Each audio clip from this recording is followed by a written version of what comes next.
Is it just me, or is Paul Goldschmidt suddenly looking like himself again? Does that mean a tough decision for the Cardinals on his future? What's going on, everyone, and welcome into this edition of b-schaeff Daily. Brenden Schaeffer with you here Wednesday morning, September 4th, 2024, as the Cardinals pick up a very exciting win last night over the Brewers. It took 12 innings and a lot of extra inning excitement for the Cardinals to finally get over the hump, but they do it. 7-4 winner in 12 over Milwaukee to get to 70-69. Cardinals climb to a game above 500, and in that game, you saw Steven Matz for the first time at the big league level since April, so we'll talk about his outing, and we'll also discuss Paul Goldschmidt, who has gone on a tear of late, looking like himself again, and the season-long numbers climbing too. What does that mean at this point? Because I think we had already sort of made up our minds, for the most part, about what the future would bring when it came to Paul Goldschmidt. Right? Coming into the year, it seemed almost unfathomable that the Cardinals could be in a spot late in the year where it would seem like a shoo-in that Goldschmidt would walk, that the Cardinals would not really have interest in re-signing him and they'd let him go in free agency. But that was basically where we were as recently as a couple of weeks ago. And now Goldschmidt has just gone on an absolute tear to raise his season-long numbers and looking like himself again. So what does that mean as far as what the Cardinals should consider when it comes to Goldschmidt this coming off-season? Should they bring him back? Should they modify their plans? What do you guys think? Let me know in the comments below, but we'll get into that a little bit on the show today, as well as going down on the farm to discuss the latest happenings with the Cardinals minor league affiliates. Before we jump into the content of the show today, however, I would like to mention Underdog Fantasy. I'm proud to be partnering with Underdog Sports, my favorite place to play fantasy games. You got to check out their Pick'em game. It is easy to play. Just pick 2 to 8 stats of your favorite players and choose whether they'll go higher or lower. And if you really want to spice things up, some of the stats have scorcher options that you can select to make things even more exciting. If you think your favorite baseball player is going to hit a home run or your favorite wide receiver is going to catch a touchdown in week 1 of the NFL, Underdog Fantasy is the place to make those picks. If that sounds like fun, sign up with promo code b-schaeff to claim your free pick and first-time deposit offer up to $1,000 in bonus cash. And tweet me your entries at b-schaeffer12. I can't wait to see what you guys come up with. Again, promo code b-schaeff, B-S-C-H-A-E-F-F, to sign up for Underdog Fantasy, a new partner of the YouTube channel and b-schaeff Daily. So let's get into talking about last night's Cardinals win, 7-4 over the Brewers. Look, we know where things are in the standings at this point for the Cardinals. It's bleak. The Braves are going to have to fall back to them, and the Cardinals are going to have to make a significant charge. Oh, yeah, and you also still have to pass the Cubs and the Mets to really make anything happen. But the Cardinals still sitting there within 5.5 games of a wild card spot. Technically, anything can happen. But a lot of our attention has been focused more recently on what's coming for 2025. What do we expect of this Cardinals team in the offseason? How will the organization perhaps make some changes geared around the fact that they haven't succeeded this year? I want to get into a comment I got from my buddy Travis. He sent me a DM on Twitter, which anybody that listens to this show is always welcome to do. My DMs are open. I don't know how many people can say that, but at b-schaeffer12 on Twitter, if you got Cardinals thoughts, throw them to me over there. If the YouTube comment section isn't enough, because sometimes hundreds of comments flow in here on the channel, just shoot me a direct message. I love to interact with you guys. We interact on the Discord channel all the time. That link is in the description of this video too. And a lot of our channel members from YouTube are over there on Discord. I just appreciate the interaction from everybody. So yeah, shoot me a DM at b-schaeffer12 of not only your Cardinals thoughts, but those Underdog Fantasy Pick'em entries, and we'll have some fun this fall. But I wanted to read this comment from Travis, who DM'd me. He said, and this is kind of a long one, but his thoughts I thought were very perfect based on our last conversation about John Mozeliak's comments regarding fan attendance and the direction of the organization and all those things. He said this: the Amzinger pod and the podcast on Mozeliak's comments have left me thinking. I think the biggest issues with the Cardinals are, number one, it's not a planned protest. It's just not worth it on a school night to try and trot your family down to Busch and see an inferior product. Agree that that's a lot of how Cardinals fans are feeling right now. Travis says, number two, the apathy is around the club, but not the money put into the roster construction. It's about how poorly the money is being invested. So maybe not the amount as much as it is the way they are investing. Travis says, I'm angry that the Cardinals are suddenly allergic to long-term contracts, but they weren't when they signed Matz and extended Michaelis. Plus, they've biffed it at the development of like 8 different prospects in the last 2 or 3 years alone, which has caused them to have to invest money in the Lynns and the Gibsons of the world, which is kind of what we've been talking about, right? The fact that they have not been able to develop that starting pitcher homegrown that can be in their rotation on the cheap for 3 years and then go into ARB, and then you can still have him affordable after that. That's where it's kind of boiled down for the Cardinals recently, right? That's why you have to feel like you're constantly patchworking the rotation with Lance Lynn, Kyle Gibson, and the like. Travis says, number 3, Amsinger was talking out of his you-know-what. The 95 Cardinals, which featured a starting outfielder that he mentioned in that segment on 101 Sports, had a home attendance of 1.75 million. This year's team is still averaging 10K more paid fans per game. Now, obviously, what we see in the stands is not the same as what's paid this year in 2024, but it is fair to mention, like, if they're announcing that paid attendance, that's the money they still get. The Cardinals still reap that benefit. So, anyhow, Travis continues, I agree with what you said yesterday, and this was the podcast about Mozeliak talking to Tom Ackerman. A lower payroll isn't a bad thing for next year. If they don't spend the money on replacing Gibson and Lynn and instead roll with, and let me know what y'all think of this rotation potentially, Sonny Gray, Eric Fetty, Andre Pallante, Miles Michaelis, and then a combo of Steven Matz, Michael McGreevy at number 5. Travis says, I'm okay with that. The production will probably be similar at a considerably lower cost if they let Goldy walk, and we'll talk about whether they should do that here coming up, and use a combination of Baker and Burley at first. I'd be incredibly satisfied. That's how Travis feels. Let me know if y'all agree. He said, hell, if they wanted to clear some payroll on guys to fortify the rotation for 2026, thinking of things like maybe Newt Barr to the Dodgers for one of their pitching prospects, and not saying you have to do that, but just throwing out ideas that could be of that ilk. The Cardinals could also probably realize they don't need an elite closer. So maybe you're talking Ryan Helsley could be moving for guys that could slot into your rotation and then be more cost controlled. I go back and forth on that because I think Ryan Helsley is at the top of his game and you'd like to keep him around for as long as possible. But at the same time, you also have to recognize what that's going to cost and that relievers do tend to be fickle and that the shelf life isn't always a linear consistency for that position, but something else to think about. Here's Travis's thoughts on some of the veterans they could sign. Teams like the Pirates have gone this route. Go for the Martin Perez types at the end of free agency for a couple million at most. Don't do it on the front end. Don't pay 11 or 12 million and rush to do it in November, right? That's kind of what they did with Lynn and Gibson.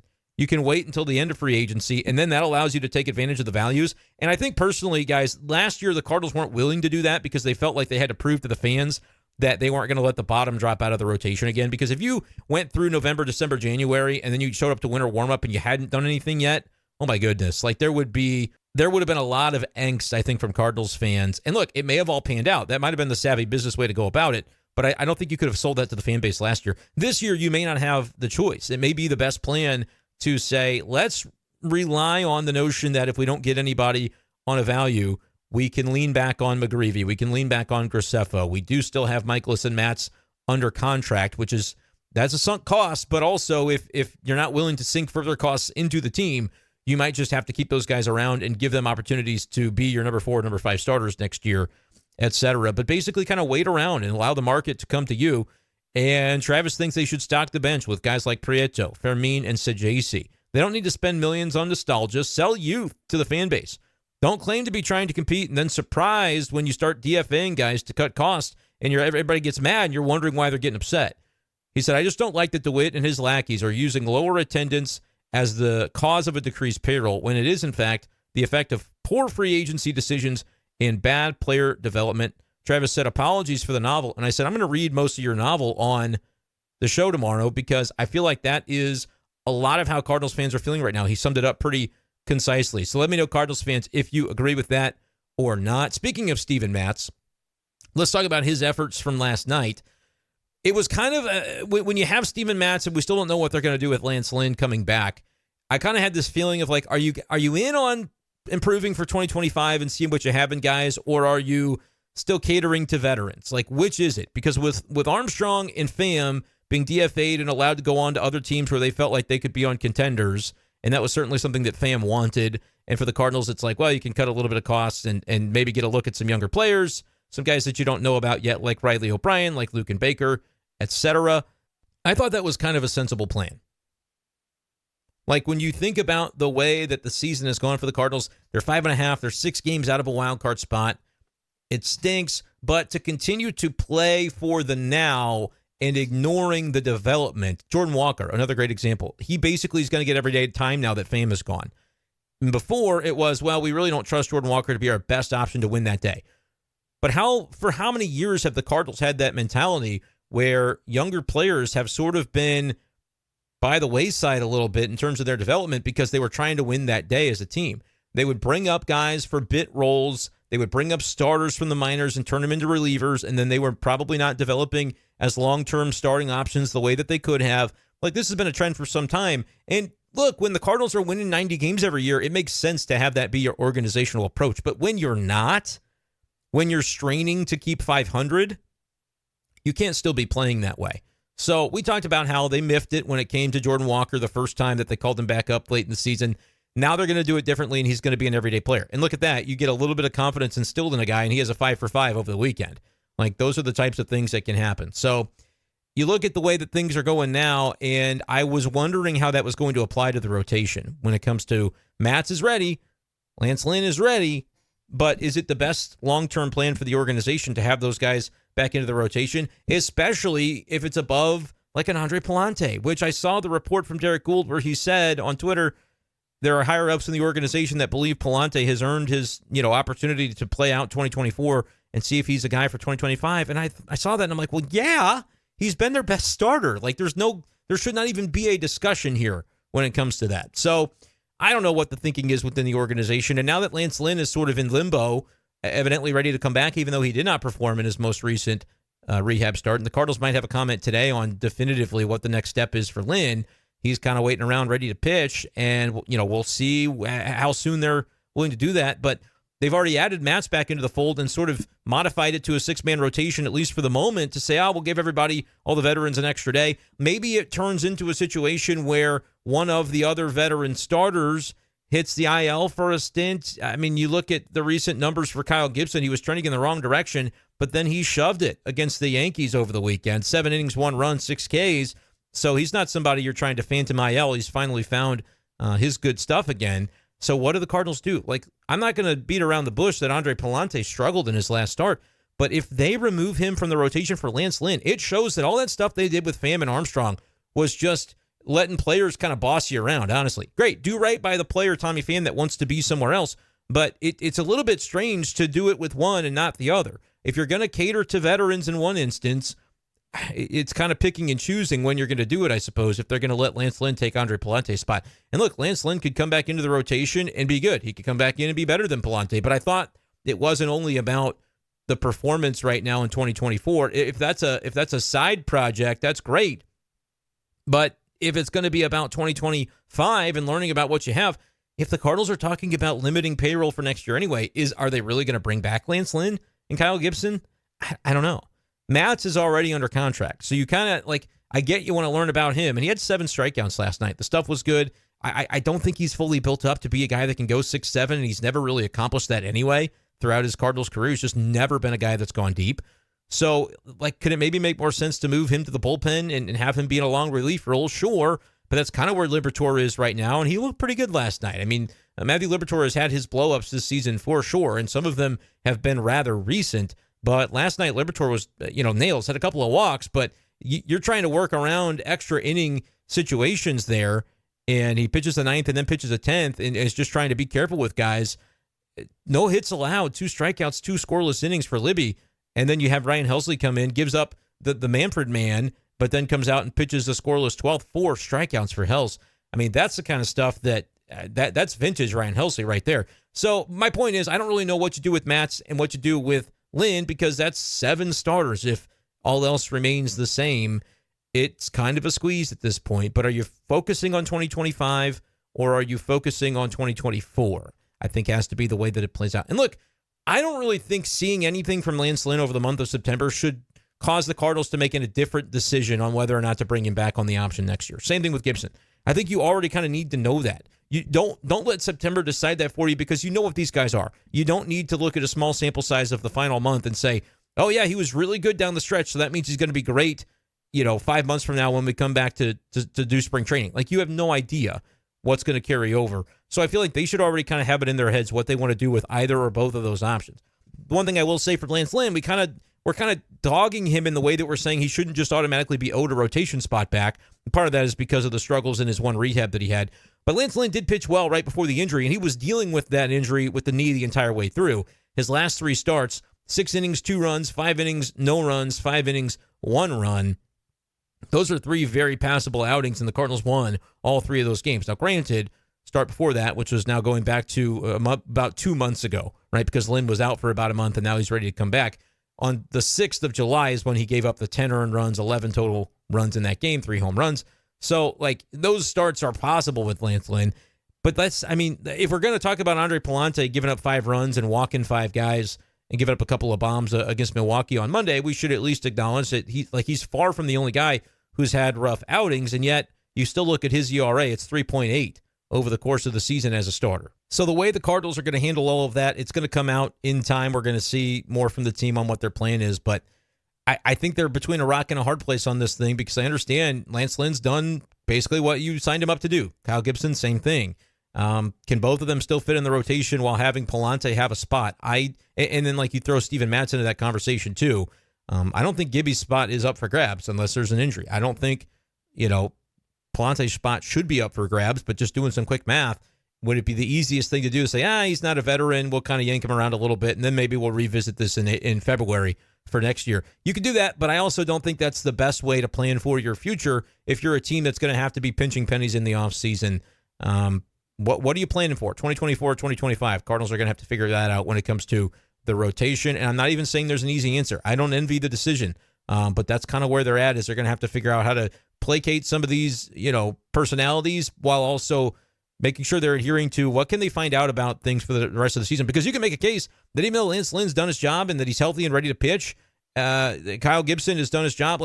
Should you find ways to bake in starts for Michael McGreevy down the stretch? Because he's actually somebody that you could affordably slot in as a back-end starter next year. And I get it. You might be asking, well, don't they already have a back-end starter in Matz and in Michaelis? And how many back-end starters can you have before it's just a back-end rotation and therefore not a very good one? Fair to ask, but I think the Cardinals should make sure that they are getting every look that they can at some of these younger players as they go along. So we'll see what that ends up being, and we'll continue to monitor and discuss that situation as more news comes about, of course. Let's talk, though, a little bit about Paul Goldschmidt, and we'll also mention Michael Siani. I haven't talked about him yet from last night. There's a conversation brewing, and maybe this is one that I save for another day's podcast to explore further. There's a lot of talk right now about Siani versus Victor Scott, and I've told you this was going to happen. There's going to be this notion that everybody thinks you have to trade one or the other, and I absolutely will fundamentally disagree with that. You don't, especially trusting the organization to make savvy trades that are baseball trades. You trade an MLB caliber name for an MLB caliber name. We haven't seen those types of trades very often recently, and if they do it, it will almost feel forced. I would make the case that Victor Scott and Michael Siani, while they are similar in terms of their play style, it's great to have more than one of those kind of guys in the organization because I think they're both really good. And I do agree with the notion that Victor Scott has a higher ceiling offensively than Siani. I also don't agree with the notion that Siani just stinks offensively. If you've been watching the Cardinals for the last 4 months, Michael Siani has really developed his game offensively. Is it something that's going to stay long term? I don't know, but I think he can be somebody that is a passable bat, even if not a league average one. And with what he brings defensively in center field, I'm not just writing off Michael Siani because I go, Victor's got prospect pedigree. I'm enthused by what I've seen from Victor Scott in the time that he's been here since he's come back up. He's still got a 6-something OPS in that span. So we can't act like Victor has just turned the corner and it's time to anoint him the center fielder. He's still hitting 166 on the season, right? I can look from August 5th when he came back up to September 3rd. You can look at the numbers, and he's hitting 225 with a 637 OPS in that span. All right, I'm not trying to dog on Victor Scott because I love the talent, and nobody was as loud as me at the beginning of the season clamoring, saying he should start with the big league club. Let's see what he's made of, right? Over the recent stretch, I'm gonna find these game logs and paint as positive of a picture of Victor Scott as I can. Last 13 games, starting on August 22nd, so about 2 weeks for this sample size, he's hitting 282 with a 333 on base, and he's slugging 462. You're seeing some power. A homer and 4 doubles over the past 13 games for a 795 OPS. Victor Scott might be that guy. And if he is, I don't think Michael Siani's going to 795 OPS anything over the course of a full big league season. I also don't know that Victor Scott is just automatically there at this point. Here's what I think about these two guys. I think Michael Siani has a stable floor and is doing everything he can to try to scratch out a ceiling for himself. I think Victor Scott is still learning. There are even still some things defensively where you're like, all right, Victor was not a great route, but he made up for it with his athleticism. We saw a lot of that early in the year. And I'm still thinking we're seeing some of that. He's going to be elite. He's going to be just as good, if not better, than Michael Siani. And to me, Michael Siani is the best center fielder in baseball. Defensively, he's just not going to win the Gold Glove because he missed the innings cut off by like 2. So save your outrage when Michael Siani doesn't win the Gold Glove. He's not going to be eligible. He didn't play enough innings by the cutoff date, which is like the 138th game or something that they can then be on the ballot or under consideration for the Gold Glove. I think Victor Scott is that guy defensively, and he's faster, probably faster than Siani, so he's got even more upside there. And offensively, I think he's got all the tools to be an above-average big league hitter. I think Michael Siani's ceiling might be closer to at league average, whereas I think there is a higher ceiling there for Victor Scott. I don't think we can just suddenly say Victor Scott is automatically there and ready to be an everyday center fielder in the big league level in 2025, but he also might be. But also, how often have we seen guys who play with that reckless abandon? There's going to be injuries. I would rather have 2 of these guys than 1 of them. I know that they're a little bit redundant because they're both left-handed hitters. I wouldn't hesitate. If you could find a way to get enough offensive production elsewhere, I wouldn't necessarily hesitate to play both these guys in my same outfield. You want to talk about having a pitching staff that just knows every ball is going to get tracked down. You play one of those guys in left, one of those guys in center. I don't know. Just an idea. If you're going to have Jordan Walker as your right fielder too, that could be something that ends up being kind of interesting. Now, I know you've got a lot of other guys that are going to need playing time. You say, well, what about Lars Nootbaar? What about Alec Burleson? Absolutely. I mean, Brendan Donovan's going to have to play somewhere. Maybe the answer for him is second base. And credit to Nootbaar. Like, we're seeing all the guys that we were just kind of down on because of their offense. Look at their numbers now. Win, 746 OPS. And we weren't down on him, but I'm starting at the top of the lineup and showing you how many 700 OPSs in a row they now have. Burleson, 767. Arenado, 710. Donovan, 731. Goldy, 724. He's passed Arenado in OPS. Nootbaar, 729. So 7 is not the pinnacle. You'd like everybody to be closer to 8, but the bottom was kind of dropped out of the lineup, and now it's not that way. I mean, you've got a front 6, and that's with Wilson Contreras injured. It would be 7 if he were there, that are all holding their own, at least for the season. Not saying that Arenado and Goldy have been everything you wanted to see them be, but they're at least OPSing better than 700 right now. Not right now, for the season, which is a considerable improvement on where they were. And Siani is up to 616 on the OPS, which if you remember where he was earlier in the season, that is a considerable difference as well. So I'm just looking at the Siani. I know I said I was going to talk about it later in another podcast, and maybe I will more, because this one's going to be one that I kind of talk more about Paul Goldschmidt. But yeah, I look at those two and say, let's not jump the gun saying you have to trade somebody, and then suddenly the one that you keep is injured, and you're going, oh no, we don't have either of them. Like, I think Cardinals fans do this so often. They jump to the conclusion. It's so easy in the offseason to look at it and say, and media does it too. Media guilty of it as well.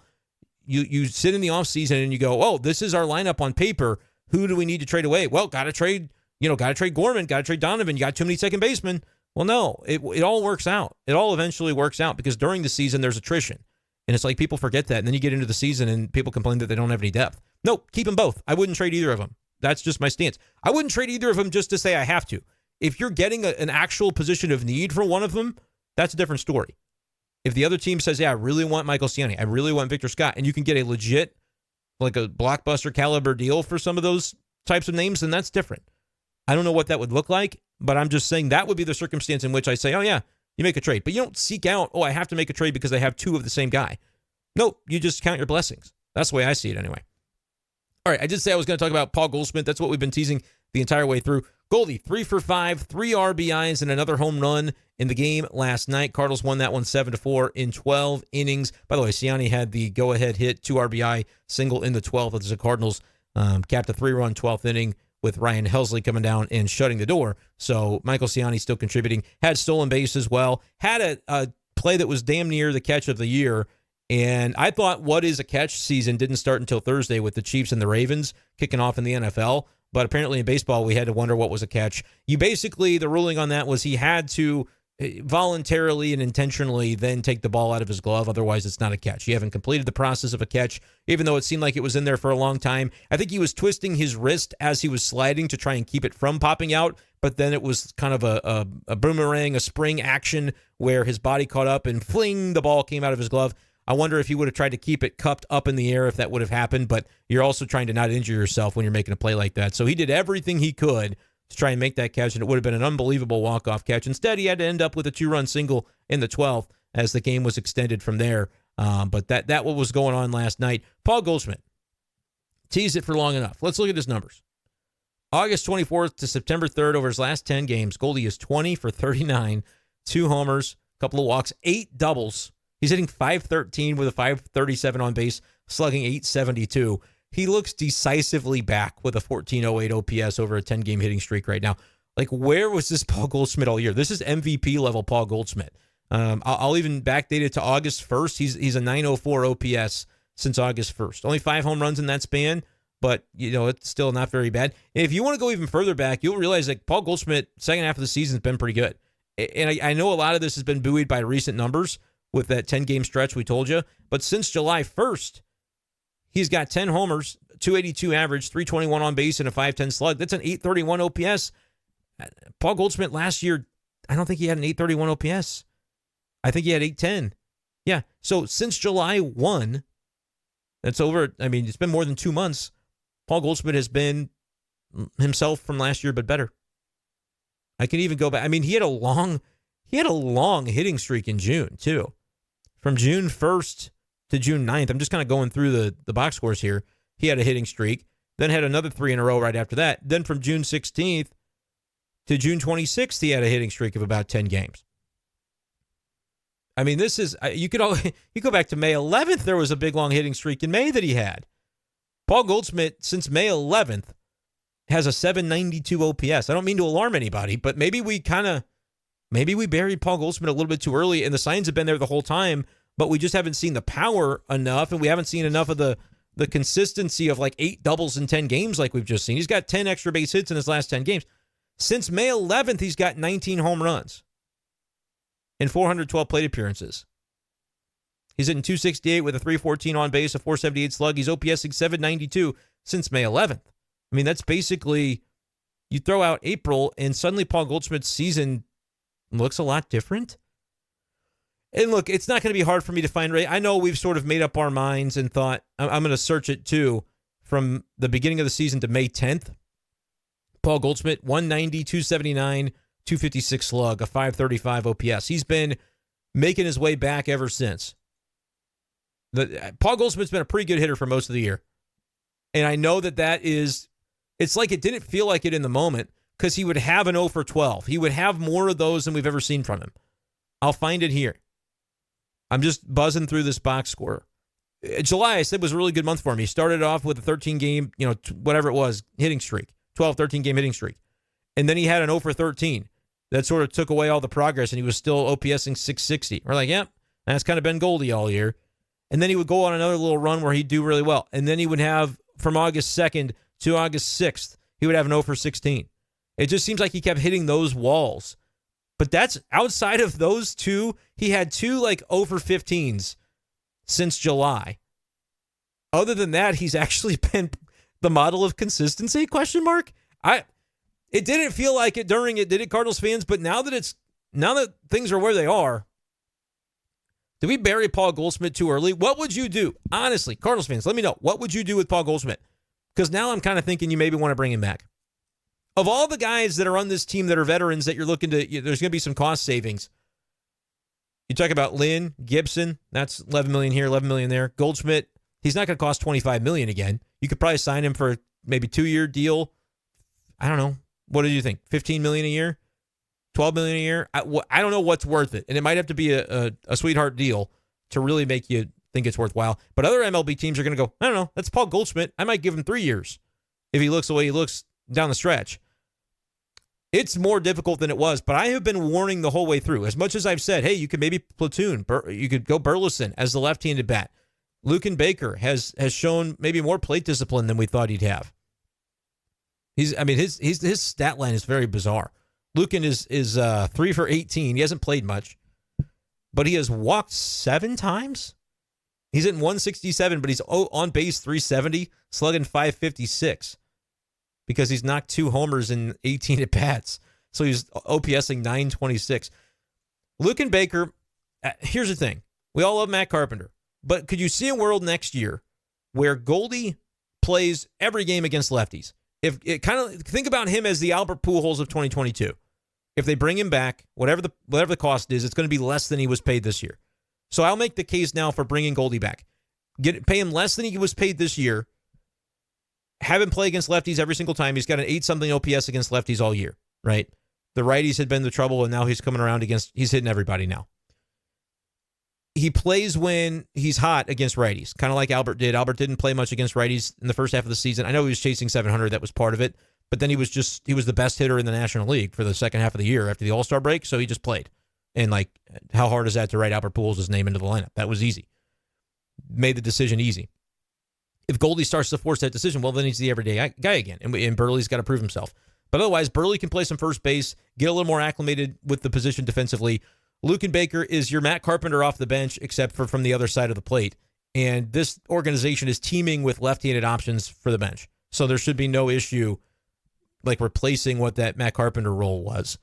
And Luken can play a little bit of first base, but maybe he's just a bopper off the bench who takes a good AB, who has plate discipline, and Luken Baker does not have to be a future starter to be a valid bench bat for 2025.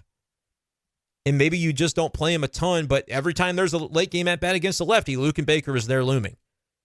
And that would balance out the team. I hate it less and less the more I watch Paul Goldschmidt play right now. And nobody wants this to end the way that we thought it was going to for Paul Goldschmidt. So I say you think hard about it. You think about bringing him back. Let me know, though, your thoughts, Cardinals fans. Are you fooled by what you think is 10 games of just en fuego? Or do you see what I see and look at it as more of a, since May 11th, since Mother's Day, right? That was right around when the Cardinals turned things around. And it turns out that that's also when Paul Goldschmidt turned things around. Right around that same period. May 12th was Mother's Day. And he's been an 800 OPS since Mother's Day. Very interesting to think about. Let me know if you think it's as interesting as I do. But that's my thoughts on Paul Goldschmidt for right now. Let's go ahead and go down on the farm, though, before we get out of here for today's podcast. It's time to go down on the farm. Brought to you by Hastings Layers Premium Eggs. You'll be happier than a jackass eating thistle. Huh? Down with the Memphis Redbirds, it has been a bit of a grind for Nolan Gorman since he was sent down. He's hitting 205 with a 666 OPS. He was 0 for 4 in the loss for the Redbirds on Tuesday. They fell 13-3 to Omaha. That's the AAA affiliate of the Kansas City Royals. Sajasi, batting in the middle of the lineup and playing shortstop, was 0 for as well. But his OPS is 757, still going strong. He has really been good the latter half of the season. It was a tough one for Zach Thompson. We've just continued to see this, and we kind of forget about Zach. He started the year in the rotation, remember, with Sonny Gray's injury with the hamstring. Zach was in the Cardinals rotation to begin the season. 5 walks, 5 runs allowed, didn't get through 5, but he struck out 10. The stuff is good. He just has not been able to channel it consistently. 10 Ks in 4 2/3 innings is kind of unheard of, but he pairs it with 5 walks. He's just not found the consistency, and that's at the AAA level. So I don't know that is indicative of, hey, the Cardinals need to call him up and get him a look. I think if there's going to be some veteran injuries to the rotation, it's going to be very easy for the Cardinals to get looks at guys, but otherwise they're going to have kind of a logjam as it is. So I'll be curious to see kind of how that one plays out. But tough one last night for sure for the Memphis Redbirds. Looking at the bullpen a little bit, Andre Granillo, an inning in a third of scoreless action. Down in Springfield, they lost to Northwest Arkansas. The Springfield Cardinals did by a score of 2-1. Not a lot of action in AA right now from names we know and prospects we know. But I wanted to mention Palm Beach because we always like to check in to see how J.J. Weatherholt is doing. He was 2 for 4 in the game on Tuesday. He's got a 666 OPS down there. Struggled a little bit recently, but maybe coming out of it with a 2 for 4 day yesterday. Tekoa Roby has been back in action. First time we've seen him since May. Has been dealing with injuries. Remember, he's a prospect that came over to the Cardinals in the trade deadline acquisitions last year. August the 28th, he pitched just an inning. It was scoreless, had a strikeout, and he's doing this at Palm Beach, even though he had been at AA previously. You have 3 months off, basically, missed the second half of May, all of June, all of July, and the majority of August, so basically 3.5 months that he's been out trying to work his way back. Had another appearance yesterday, inning in a third, gave up 3 runs with 1 walk, did have 2 strikeouts. The main thing you're thinking about, though, for him is health, because he's a guy with a very live arm, but if he's injured all the time, it's going to potentially not end up panning out. And so it would be nice to see him get some positive steps down the stretch, even if it is for the low A team. Just having Tekoa Roby pitching again in competitive action would be notable. So I wanted to mention that from Palm Beach yesterday, as well as J.J. Weatherholt going 2 for 4. All right, that is going to do it for this edition of B-Schaeff Daily. Reminder to check out Underdog Fantasy if you can support me and support the program. Support Underdog Fantasy, a great place to play fantasy sports. Promo code B-Schaeff. It's been on your screen all video. Sign up with the link below in the description and type in that promo code to get yourself a bonus on your first time deposit. Appreciate you guys as always, and we'll talk to you next time on B-Schaeff Daily. Peace.